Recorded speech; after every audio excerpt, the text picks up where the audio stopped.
When it comes to courts, I think the area that concerns me the most is reporting on especially bail. There is a public outcry every time an accused is granted bail. I think the journalists can play such a good role in educating the public as to what the purpose of bail is.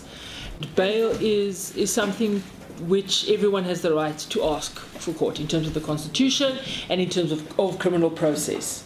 Is that everyone is then brought to court, and because the thinking of detaining someone after they've been arrested on suspicion of committing a crime is that we need to detain them to ensure that they appear before court, because the ultimate aim is to ensure that the matter is resolved, and in a criminal case that a guilty verdict or a not guilty verdict is rendered, whatever the situation may be. So it is to resolve a criminal act and find someone to hold accountable.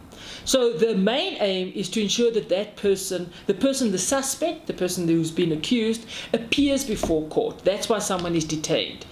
And then it could also be for evidence. But what is presented before the court is information from both the accused, but also the National Prosecuting Authority.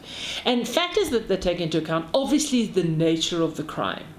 The likelihood that if this person is released, they will either commit a similar crime, will be able to tamper with evidence, or be able to intimidate witnesses, or have some sort of negative effect on the investigation.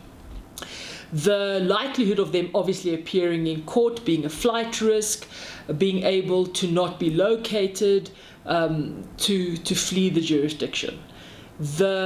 The likelihood, I think courts are now taking into account, is the community's response to such a person, whether they're being released. I'm not saying that everyone would be held just because they are in court, that they have some sort of safety issue, but that needs to be taken into account.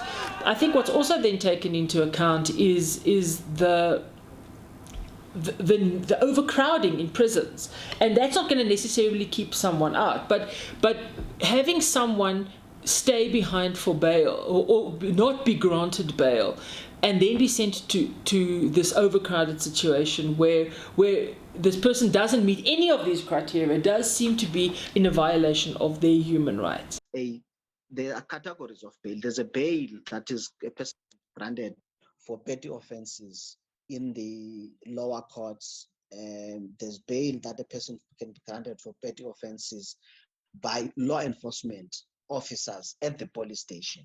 There is also bail that can be granted for less serious offenses by the prosecutors in terms of Section 59's capital A. That person can be granted bail by the prosecutors without or before he even appears in court.